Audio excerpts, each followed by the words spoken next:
یہ رمضان کا روزہ جو کسی بھی کنڈیشن میں معاف نہیں ہے، ہاں کسی بھی کنڈیشن میں معاف نہیں ہے. رخصتی تو ہے لیکن معافی نہیں ہے. اگر بیمار ہو چھوڑ دو، لیکن بیماری ٹھیک ہو جانے کے بعد چھوٹے ہوئے روزے کو پورا کرنا ہے. سفر میں ہو چھوڑ دو، بعد میں پورا کرنا ہے.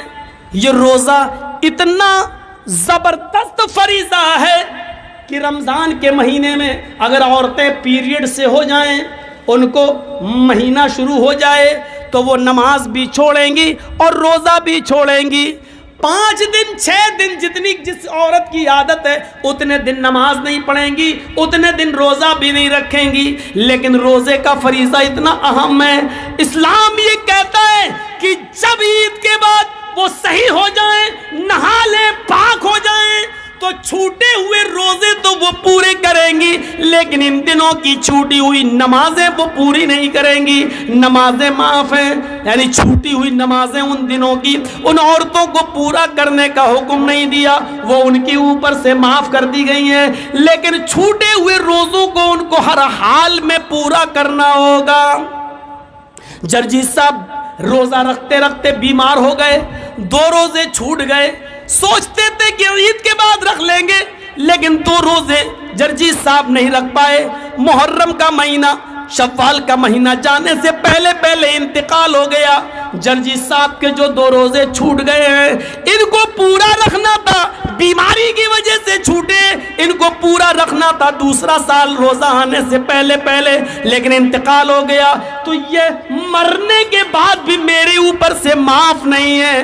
اب یہ چھوٹے ہوئے 2 روزے میری اولاد پورا کرے گی، میری بیوی رکھے گی، میری بہن رکھے گی، میرا باپ رکھے گا، میرے خون کا کوئی رشتہ ہوگا وہ رکھے گا. غور کیجئے، یہ اتنا زبردست فریضہ ہے یہ روزہ جو کسی بھی کنڈیشن میں معاف نہیں ہے.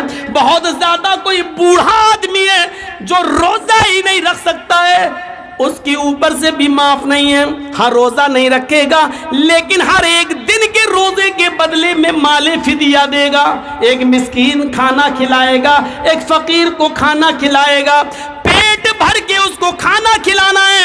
اب چاہے تو 30 دن کا اکٹھا اس کو دے دے، یا 30 دن اپنے گھر میں بلا کر کھلائے، یا 30 دن کے کھانے کا راشن اس غریب آدمی کے گھر میں پہنچا دے. لیکن راشن پہنچانے سے پہلے سمجھ لینا، صرف چاول پہنچاؤ گے تو نہیں چلے گا. راشن جب پہنچاؤ گے تو 30 دن کا پورا راشن پہنچانا پڑے گا. یہاں اس میں دال بھی شامل ہے، چاول بھی شامل ہے، سبزی بھی شامل ہے، یہاں تک کہ تیل اور مرچ مسالہ، یہاں تک کہ نمک، یہاں تک کہ چولہے میں جلنے والی لکڑیاں بھی اس میں شامل ہیں. یہ پورا کا پورا خرچہ آپ کو 30 دن کے روزوں کا اس کو دینا پڑے گا. یہ روزہ اتنا بڑا فریضہ ہے جو کسی بھی کنڈیشن میں معاف نہیں ہے میرے بھائیوں. لیکن اسلام یہ کہتا ہے جرجی صاحب بیمار ہیں، جرجی صاحب روزے سے ہیں، جرجی صاحب کے بغل میں پڑوس میں رادھے کرشنا نام کا آدمی رہتا ہے، اس کا بیٹا بیمار ہے، اس کو آپریشن کی ضرورت ہے. ڈاکٹر نے کہہ دیا ارجنٹ 1 بوتل خون کی ضرورت ہے، 1 بوتل بلڈ کی ضرورت ہے. اس کے گروپ کا بلڈ چاہیے، اس کے گروپ کا بلڈ نہیں مل رہا ہے. جرجی صاحب کا بلڈ گروپ وہی ہے جو اس ہندو لڑکے کا ہے. اسلام یہ کہتا ہے اس کی فوراً جان بچانے کے لیے جرجی صاحب آپ فوراً ہاسپٹل جائیے، 1 بوتل بلڈ دیجئے اور جلدی سے اس کو چڑھوائیے اور اس کی جان بچائیے. جرجی صاحب کہنے لگے 1 بوتل خون دیں گے تو روزہ ٹوٹ جائے گا. اسلام یہ کہتا ہے کہ یہاں پر کسی کی جان بچانے کے لیے اپنے روزے کو توڑ دو. ایک غیر مسلم بچہ ہے، انسانیت کا تقاضا ہے، روزہ بعد میں پورا کیا جا سکتا ہے لیکن وقت پر اگر بلڈ نہ ملا تو اس کی جان چلی جائے گی، اس کو فوراً بلڈ دو. جرجی صاحب کو اپنا روزہ توڑنا پڑے گا اور روزہ توڑ کر بلڈ دے کر اس کی جان بچانا پڑے گی. میڈیا والوں لکھو اور بیان دو، اسلام یہ شکشا دیتا ہے، اسلام یہ تعلیم دیتا ہے. تمہاری طرح نہیں کہ رام کا نام بدنام کرو، پیڑ سے باندھ دو.